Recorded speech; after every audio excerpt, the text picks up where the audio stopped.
Igbo.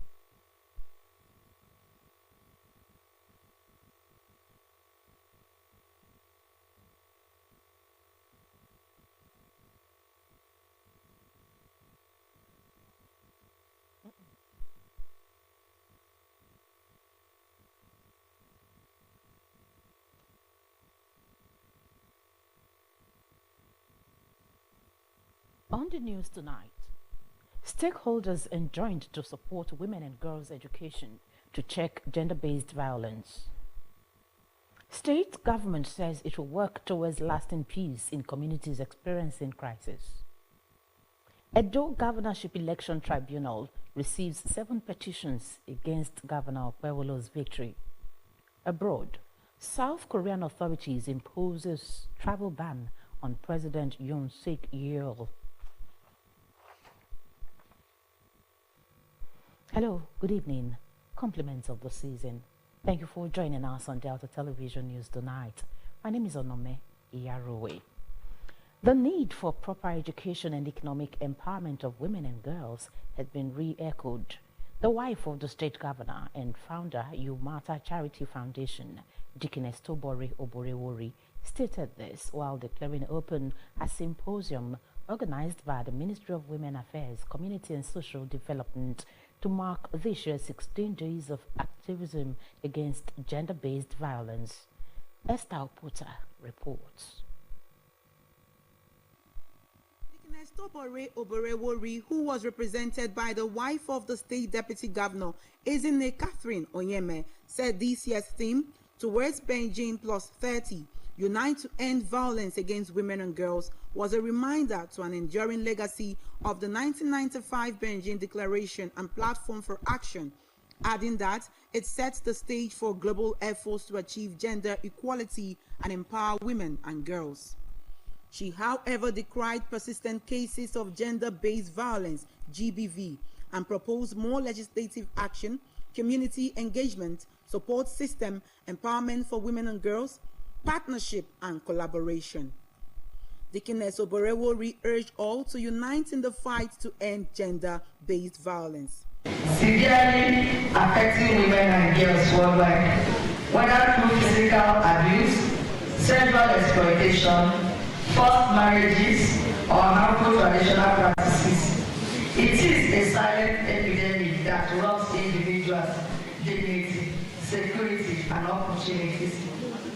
Commissioner for Women Affairs, Community and Social Development, Honorable Pat Ajudwa, commended the state government for the support against GBV and charged survivors to speak up, trust the system, and not to be afraid of stigmatization. She thanked partners in the fight against GBV, including the World Health Organization, WHO, Excellent Community Education Welfare Scheme, EQUIS, government bodies, professional bodies, NGOs, faith-based organizations, and women group for joining in the effort to eradicate GBV. Gender-based violence is not just a personal tragedy, but it is a societal issue that stifles development, fosters inequality, and undermines the dignity of individuals. In a goodwill message, the Commissioner for Humanitarian Affairs, Community Support Services, and Girl-Child Development, Ms. Orode Udwaga, said statistics showed that 1 in 3 women had experienced violence in their lifetime in Nigeria, adding that her ministry had engaged over 5,000 women and girls in various programs to enhance their businesses and boost their self-esteem. The keynote speaker, Mrs. Juliet Ojefia, Director, People's Rights in the State Ministry of Justice, represented by the Secretary, Delta State Task Force on Human Trafficking, Mrs. Nwanze Ijoma, applauded the state government for enacting laws on female genital mutilation, violence against persons (VAP), human trafficking prohibition, protection of persons with disability, as well as setting up special offenses courts, widows empowerment scheme, and free antenatal services for pregnant women. She recommended increased women participation in decision-making, mind reorientation, more allocation of resources for law and policy implementation, and engaging men and boys in the fight to end violence against women. Also a period to rejuvenate our commitment and call for accountability and action from decision makers and even implementers in this regard. Now let's just go straight. The event featured talk show, drama, and cultural dance.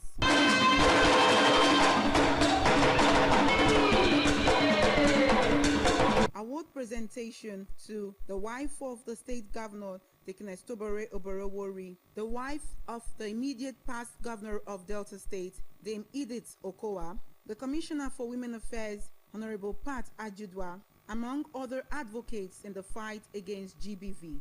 Esther Oputa reporting. The government has said it will work towards a lasting peace in communities experiencing crisis. The Special Advisor to the State Governor on Peace, Building and Conflict Resolution, Chief Edwin Uzo, stated this when he met with representatives of the Ibedeni Kingdom in Ndokwa East local government area in his office in Asaba. Henry Unogwa reports.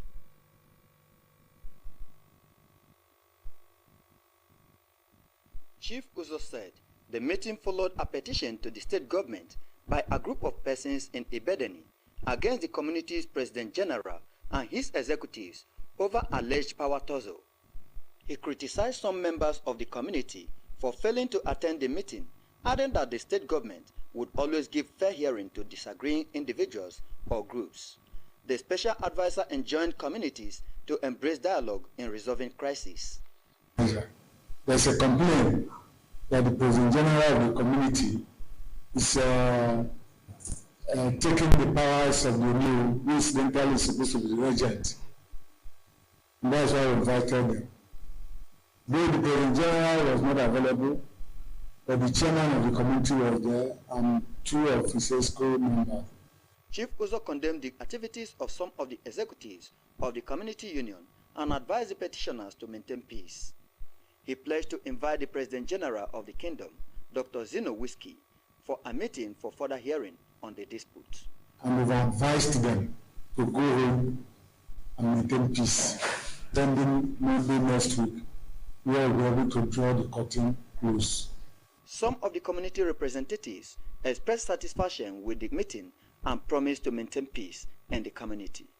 Henry Onogwa reporting. The State Commissioner for Information, Dr. Ifeanyi Osoza, has congratulated Governor Sheriff Oborewori on the governor's historic induction into the Urhobo Progress Union UPU Worldwide Hall of Fame by the Urhobo Nation. In a statement on behalf of the State Ministry of Information and Deltans from the 3 senatorial districts, Dr. Osoza described the induction as an outstanding recognition and a reflection of Governor Oborewori's exceptional leadership acumen, dedication to the progress of Delta State, and an unwavering commitment to advancing the Urhobos and all Deltans. The Commissioner also celebrated the conferment of the prestigious Omoro Tomo of Urhobo Land title on the Governor by the Urhobo traditional rulers, adding that the honor symbolized Governor Oborewori's enduring contributions to the unity and development of Urhobo Land. He said the Governor's achievements had motivated all Deltans, adding that his legacies would continue to inspire Deltans at home and in diaspora.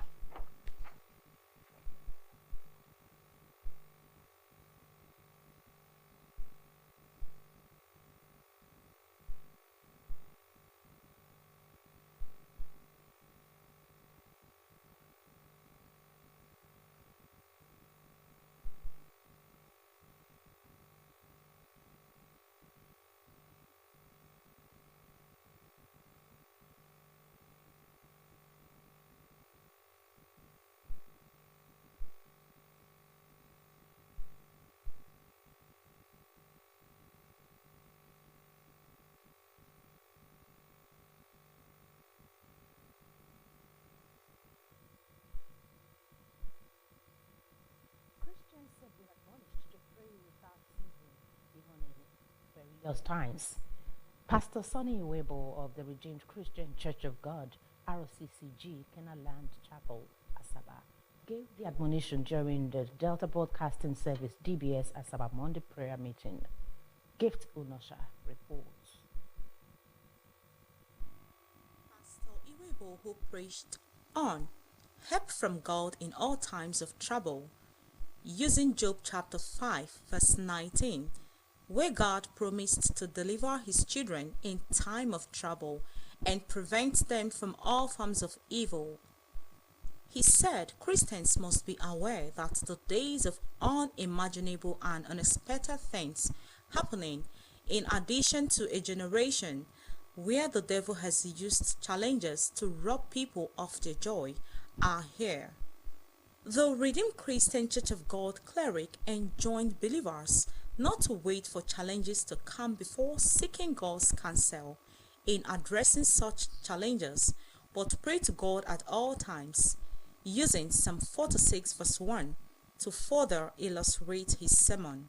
God is our refuge and strength, a very present help in trouble. And if your cry will get to him, then he will answer. Pastor Iwebo said God's promise to his children that when they call on him in time of trouble, he would answer had not changed. The prayer section featured praises and prayers to God to bless the state and his citizens. Gift Unosha reporting. For Christians to be disciples of Jesus Christ has been stressed. The Catholic Bishop of Cantagora Diocese, Bishop Bulus Johanna, stated this during the official opening and dedication of Bremi Hotel and Suites Multilink Asaba. The report. The best form of leadership as leadership by good example. He urged Christians to unite in order to achieve positive results to enhance the development of the country. Bishop Johanna advised Chief Emeka Ani to continue to propagate the life of Christians and let his belief reflect in his business administration. The cleric called on prospective customers to patronize Bremer Hotel and Suites because it is home away from home. Our brother has built this magnificent place to provide accommodation, and that I hope that this place is going to be different from other places, that this place will be a place when people come, they will experience joy, peace, and that is owned by a Christian and a Catholic. The Chief Executive Officer, Bremer Hotel and Suites, Multilink Limited, Bonstack, Asaba, Chief Emeka Ani, described the hospitality business as innovative. Chief Ani advised his workers to be law-abiding, sincere, and be honest in the dealing with customers. I love hospitality. I love taking care of people. I love seeing people getting relaxed and, enjoy themselves. So that's what motivates me. My expectation is that God will take control. A businessman and chairman of St. Joseph Society, Madonna Catholic Chaplaincy, Mr. Ifeanyi Ozolumba, described Bremer Hotel and Suites as one of the best in Asaba. Mr. Ozolumba prayed for Chief Emeka Ani, his workers, and prospective customers, and called for more patronage. My prayer is that God, who he used as a foundation, will take over the hotel. And I know God will started a good work, he made a perfect profession. So I thank God. In attendance were the elder brother to Chief Emeka Ani, Chief Executive Officer, Bremer Hotel and Suites, Honorable Silas Ani, and a multi-business mogul, Chief Godwin Ajama, among others. I'm very, very happy, thanking God for what I'm seeing. He did a lot of things which I did not expect. So I thank God for him. And I pray that he will continue like that in Jesus' name. My advice for him is to continue. Let God help me in any condition. Because it's already started and I will end it by God's power. The highlights of the event were the dedication of the Bremer Hotel and Suites.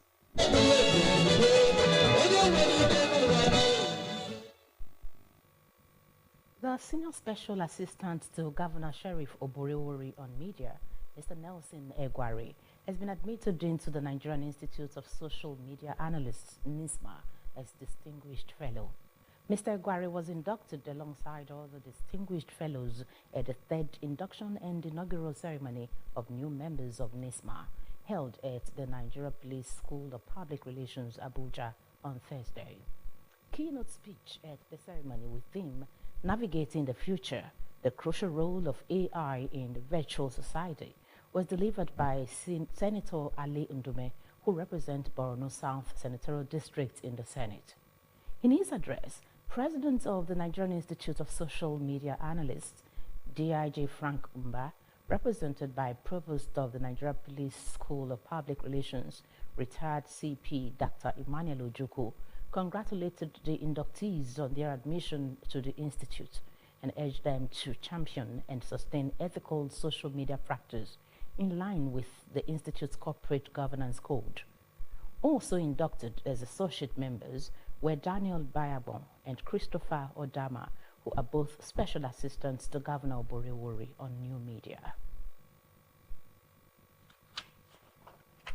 The state government has been commended for its huge investments in the School of Medicine in Delta State University, Delsu Abraka, towards making it one of the best in the country and beyond.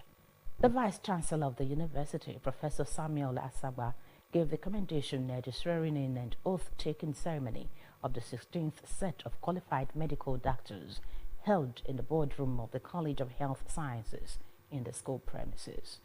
The Vice Chancellor, represented by the Deputy Vice Chancellor Academics, Professor Chukwu Anumara, said due to its rapid growth and development, engineered by government's huge support, the Faculty of Clinical Medicine had increased its admission quota from 50 to over 100, adding that efforts were also on to double the figure by the next academic session. He urged the graduating students to be distinguished ambassadors of the school in their profession, while pledging that the university would not relent in turning out the best doctors annually to meet the health needs of the people in the state and country and beyond. In their remarks, the Provost of the College of Health Sciences, Professor Emmanuel Odokuma, and the Dean, Faculty of Clinical Medicine, Professor Harrison Abedi, said a total of 56 students had successfully gone through the rigors of academic work and clinical practice, emerging as worthy products of an institution dedicated to excellence and high professional standards. Administering the physician's oath on the newly inducted medical practitioners, the Registrar of the Medical and Dental Council of Nigeria, Dr. Fatima Kyari, represented by Professor Angela Okolo, charged them to faithfully obey the laws controlling the medical profession and practice their profession with conscience and dignity while maintaining the utmost respect for human lives. Highlights of the ceremony was a presentation of certificates to the inductees and taking of vows by the graduates in gratitude to the state government, their school, their lecturers, and their parents and guardians.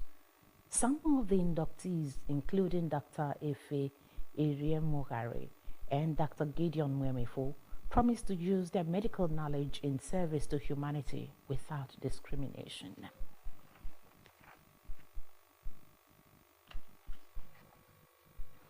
Edo State Governorship Election Petition Tribunal received 7 petitions against Governor Monday Okpewolo's victory.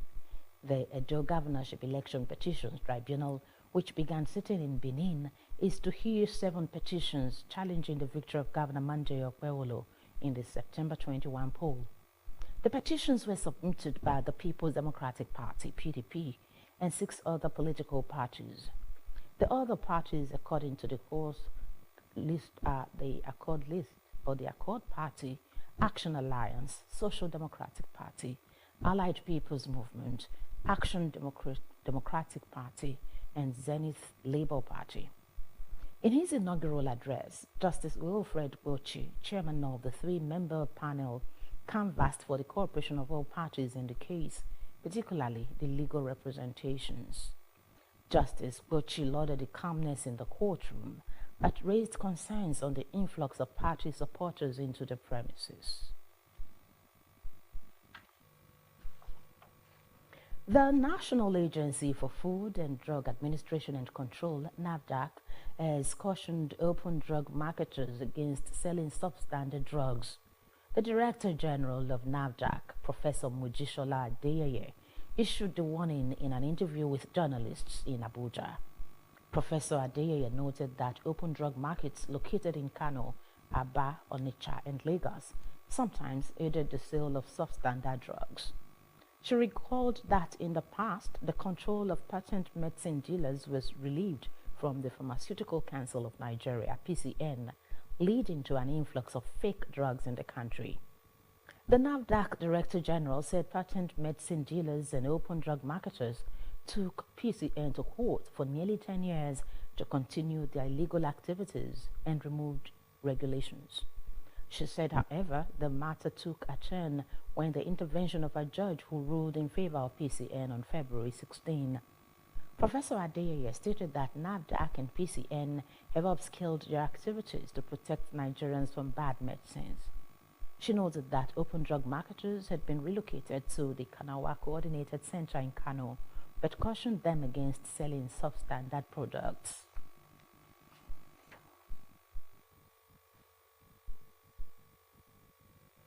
The Nigerian Army has performed a symbolic lowering and hoisting of command flag at the Army headquarters as Lieutenant General Olufemi Oluyede assumed command as the 24th Chief of Army Staff, COAS. Recall that Oluyede was appointed by President Bola Tinubu on October 30 in acting capacity following the death of his predecessor, Lieutenant General Taoreed Lagbaja. The Chief of Defense Staff, CDS, General Christopher Musa, had on November 1 handed him the insignia of office in unusual fashion in line with the Armed Forces Act. The symbolic lowering and hoisting of the command flag, which signifies the beginning of his tenure, came after the Senate and House of Representatives confirmed his appointment. Until his appointment, Oluyede served as the 56th commander of the Elite Infantry Corps of the Nigerian Army, based in Jaji, Kaduna.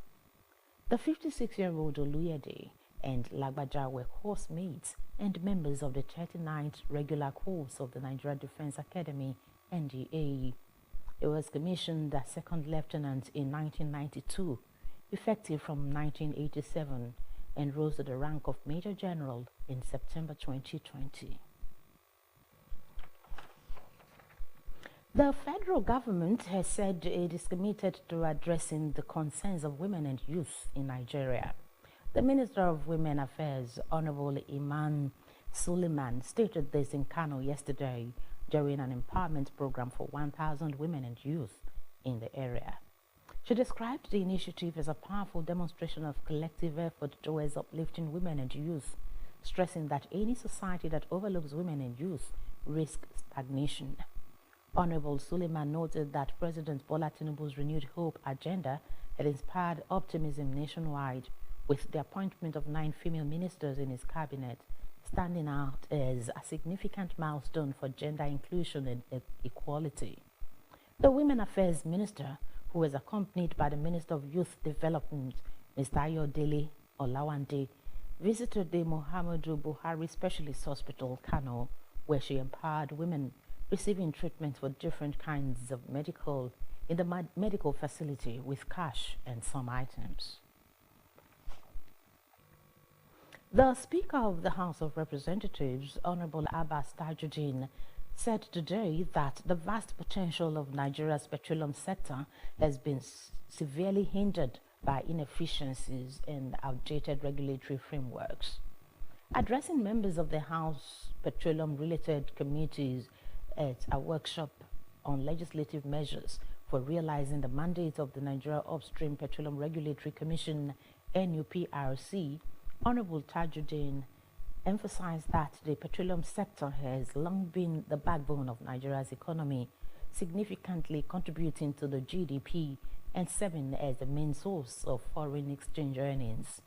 He noted that the enactment of the Petroleum Industry Act, PIA 2021, marked a crucial milestone, introducing reforms that had reshaped the governance, operations, and transparency of the oil and gas industry. Honorable Tajuddin also highlighted key reforms expected in the sector, including clearer role delineations, streamlined licensing processes, improved environmental safeguards, and a renewed focus on attracting investments.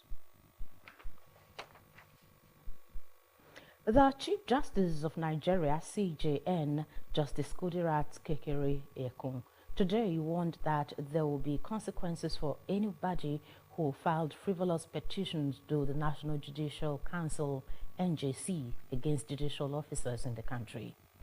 Justice Kekere-Ekun, who gave the warning while addressing this year's Justices Conference of the Court of Appeal held in Abuja, frowned at the way and manner frivolous petitions are filed against justices or against judges. As a way of avoiding conflicting judgments in the Court of Appeal, Justice Kekere-Ekun urged justices of the court to always hold conferences to share experience and expertise on matters brought before them before judgment is given. The President of the Court of Appeal, Justice Monica Dongban-Mensen, said that justices occupy a position of importance in the administration of justice, with their decisions exerting a profound impact on individuals, communities, and society at large. She said the Court of Appeal's jurisdictional framework was enriched by the collective knowledge and expertise of its justices, who harness their individual and shared experiences to inform the discharge of their duties.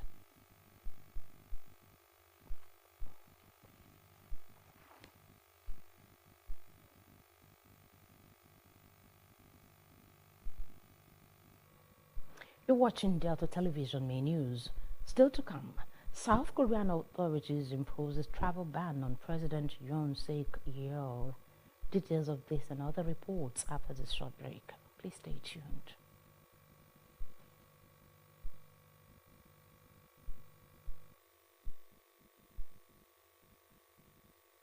Government special announcement. Emblem Appeal Fund launch ceremony in commemoration of 2025 Armed Forces Remembrance Day celebration. It is hereby announced for the information of the public, particularly Deltans, that the Emblem Appeal Fund launch, which kickstarts the activities for the celebration of the 2025 Armed Forces Remembrance Day, has been scheduled as follows. Date, Tuesday, 10th December 2024. Venue, Unity Hall, Government House, Asaba. Time, 10 a.m. All stakeholders are by this notice expected to be seated at the venue by 9:30 a.m. Signed, Teresa Diabwa Oliko, Director of Public Communication and Functioning Permanent Secretary.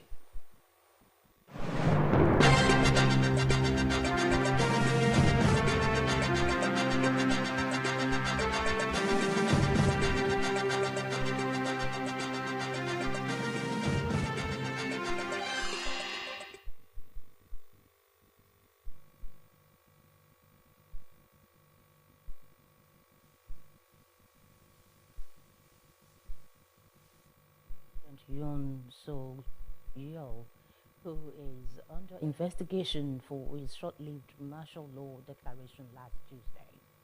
President Yoon narrowly survived an impeachment motion against him over the weekend after MPs from his ruling People's Power Party, PPP, boycotted the vote.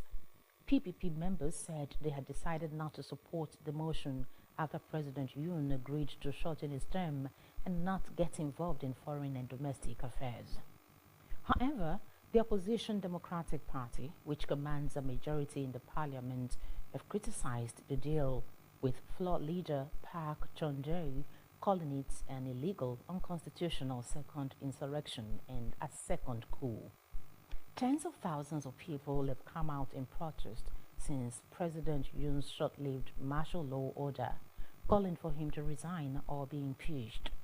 Since then, despite the failed impeachment motion, several key figures involved in the martial law order have also been seen taking action against them.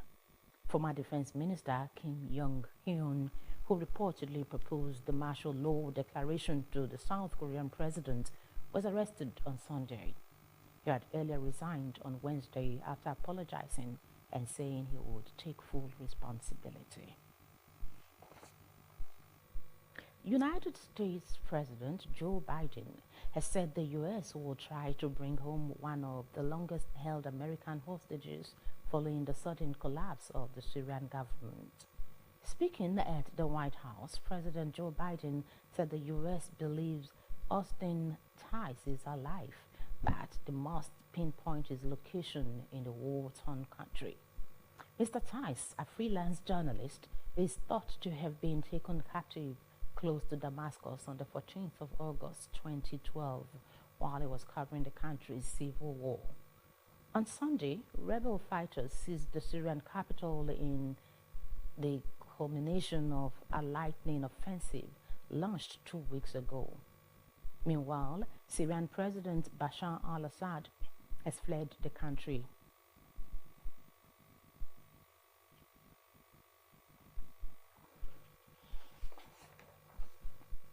Let's now join our business news desk for more happenings in the business sector.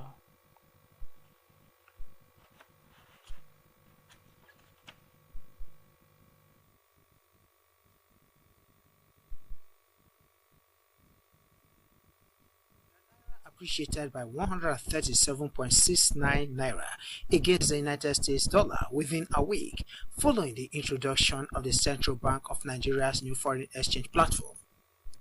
Data obtained from the CBN's website yesterday showed that the closing exchange rate, which was 1,672.69 per dollar on Friday, November 29, 2024, rose to 1,535 naira per dollar at the end of the week on Friday, December 6, 2024, representing an 8.24% gain. This came as some members of the organized private sector urged the CBN to sustain the naira gain, stressing that this would benefit the Nigerian economy. The currency's improvement is attributed to the operationalization of the new FX platform, as well as higher liquidity and stability in the foreign exchange market. The CBN's platform has facilitated more transparent trading, which has helped bridge the gap between the official and parallel markets, thereby stabilizing the naira. Throughout the week, the naira saw a steady boost in its exchange rate, with fluctuations each day. At the start of the week on Monday, December 2nd, the exchange rate rose by 0.76% to 1,660 naira per dollar, with the highest rate recorded at 1,678 naira per dollar and the lowest rate at 1,650 naira per dollar. By Tuesday, December 3rd, the closing rate was 1,625 naira per dollar, rising by 2.11%, with the highest rate at 1,664 naira per dollar and the lowest at 1,623 naira per dollar. The naira continued to strengthen against the dollar on Wednesday, December 4th, rising by 1.05% and closing at 1,608 per dollar, with the highest rate at 1,630 naira per dollar and the lowest at 1,590 naira per dollar. On Thursday, December 5th, the exchange rate rose further by 2.55% to 1,567 naira per dollar, with the highest rate at 1,610 naira per dollar and the lowest rate at 1,565 naira per dollar. The naira ended the week rising by 2.04% at 1,535 naira per dollar, with the highest rate at 1,575 naira per dollar and the lowest rate at 1,510 per dollar on the official market. The improvement follows the CBN's directive issued on Tuesday, November 26, 2024, which required all banks operating in the interbank FX market to adopt the Bloomberg B-Match system for trading. The platform, which became operational on December 2, 2024, aims to enhance transparency and operational efficiency in Nigeria's FX market. The CBN explained that the Bloomberg B-Match platform introduces an automated trade matching system to improve market integrity and facilitate better price discovery, ensuring that trades are more transparent and easier to monitor. The director of the CBN's Financial Markets Department, Mr. Omolaraju, noted in a circular to banks that the initiative represents a significant advancement in ensuring uniformity and seamless operations among market participants. Governor Sheriff Oborewori is expected to attend the launching of the 2025 Armed Forces Emblem Fund Appeal Week as part of the activities lined up for the 2025 Armed Forces Remembrance Day celebration. The Director General of the Delta State Orientation and Communications Bureau, Dr. Fred Ogenesiwe, in a statement, said the event would hold tomorrow at the Unity Hall, Government House, Asaba, beginning from 10 a.m. He said the Emblem Appeal Fund launch provided a platform for stakeholders in the public and private sectors to donate in support of the welfare of veterans and dependents of the nation's fallen heroes.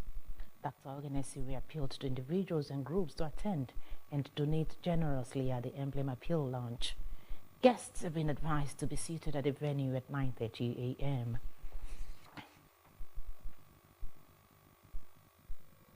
German President Dr. Frank-Walter Steinmeier is set to visit Nigeria on a 3-day official trip starting from tomorrow till Thursday. The German president's visit marks the third high-level exchange between the two nations since President Bola Tinubu's inauguration in May 2023. During his visit, President Steinmeier will be accompanied by a delegation of top industry leaders and board members from successful German companies specializing in IT, high-tech, and energy. President Steinmeier's itinerary includes meetings with key Nigerian leaders, including President Tinubu and Dr. Ali Omar Toure, President of the Economic Community of West African States, ECOWAS. In addition to his official engagements in Abuja, President Steinmeier will also visit Lagos, where he will meet with renowned Nigerian cultural icons, including Dr. Nike Ogundayo, popularly known as Mama Nike, of the Nike Art Gallery, and Nobel laureate for literature Professor Wole Soyinka. Let's now join our sports news desk for happenings in the ever-busy world of sports.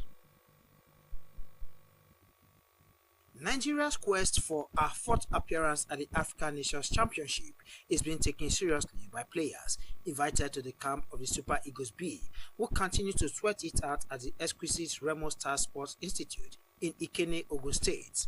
A total of 30 players were assembled last week at the impressive facility as the Eagles prepare for a potentially explosive home and away qualifying fixtures against the Black Galaxies of Ghana. Only the Enyimba FC duo goalkeeper Henry Ozemene and defender Imo Obot were excused, as the two are seen as pivotal to the People's Elephant ongoing campaign in the group phase of the CAF Confederation Cup. Ozemene was particularly brilliant in Enyimba's FC encounter against Zamalek FC of Egypt in Uyo yesterday, with a dozen of big saves that enabled the Aba Giants to end a 2-2 draw. Nigeria failed to qualify for the 2009, 2011, 2021 and 2023 finals of the competition, exclusively reserved for players plying their trade into domestic leagues of their countries and possessing permanent contracts. However, appearances in 2014 in South Africa and 2018 in Morocco saw the Super Eagles man the podium with bronze medals in the former and silver medals in the latter. The 2016 campaign in Rwanda ended at the group stage. Coaches Daniel Ogumodede and Felix Ikechukwu have been working overtime with the players as the countdown begins to the first leg scheduled for the Accra Sports Stadium on Sunday 22nd December 2024. In 2 of the 4 previous times that the Super Eagles failed to qualify for the competition, popularly called CHAN, Ghana was the bogey team. In the qualifiers for the inaugural edition in Cote d'Ivoire, Nigeria took a 2-0 first half lead in Accra, only to eventually lose the match 3-2. The return at the UJ Express Stadium, Calabar, ended scoreless. In the qualifiers for the last edition hosted by Algeria, Ghana won 2-0 at home and lost by the same margin in Abuja, only to snatch the ticket after a penalty shootout. Togo ensured Nigeria's access for the 2021 finals, with the Hawks gaining a 4-1 win in Togo. A 2-0 win in Lagos by Nigeria was not enough to overturn the advantage. Apart from the intense rivalry with Ghana on the field of play, the Super Eagles B sees these most qualifying fixtures as an opportunity to regain their pride of place in the hearts of Nigeria ball fans, having missed 2 consecutive editions of the CHAN. The death has been announced of Pa Abraham Akwarugo of Mosoga in Egypt West local government area. The burial arrangement signed by Mr. Stephen Akwarugo on behalf of the children and Mr. Benjamin Akwarugo on behalf of the family indicates that a service of songs will hold for him on Wednesday at 4 p.m. at the St. Martin's Catholic Church, Ghana, Sapele. On Friday at 8 a.m., his corpse will leave the Obule Medical Center, Okwe Road, Sapele, to St. Martin's Catholic Church, Ghana, Sapele, for funeral service. And at 11 a.m., he will be laid in state at his compound, Old Road, after Udure Secondary School, Ajatito, Mosoga. Guests will be entertained at the Udure Secondary School, Ajatito, Mosoga. A Thanksgiving service will hold in his honor at the St. Martin's Catholic Church, Ghana, Sapele, on Sunday, 15th December at 8 a.m. Aged 77, Pa Akwarugo is survived by children, including Mrs. Teresa Abuga, Assistant General Manager, News and Current Affairs, Delta Broadcasting Service, DBS, Asaba.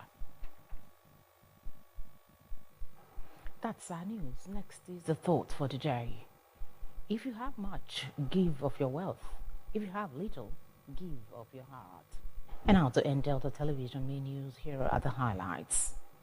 The need for proper education and economic empowerment of women and girls has been re-echoed. The wife of the state governor and founder of the Umata Charity Foundation, Deaconess Tobori Oboriwori, stated this while declaring open a symposium organized by the Ministry of Women Affairs, Community and Social Development to mark this year's 16 days of activity against gender-based violence. The state government has said it will work towards a lasting peace in communities experiencing crisis. The special advisor to the state governor on peace building and conflict resolution, Chief Edwin Uzo, stated this when he met with representatives of Ibedeni Kingdom in Ndukwa East local government area in his office in Asaba. Edo Governorship Election Petition Tribunal received 7 petitions against Governor Monday Okpewolo's victory. The Edo Governorship Election Petitions Tribunal, which began sitting in Benin, is to hear 7 petitions challenging the victory of Governor Monday Okpewolo in the September 21 poll. And from the foreign scene, we reported that South Korean authorities have imposed a travel ban on President Yoon Suk Yeol, who is under investigation for his short-lived martial law declaration last Tuesday. President Yoon narrowly survived an impeachment motion against him over the weekend after MPs from his ruling People Power Party, PPP, boycotted the vote. So much for Delta Television News tonight. On behalf of the news editor and the production team, this is Onome Iyarowe wishing you a very beautiful night rest.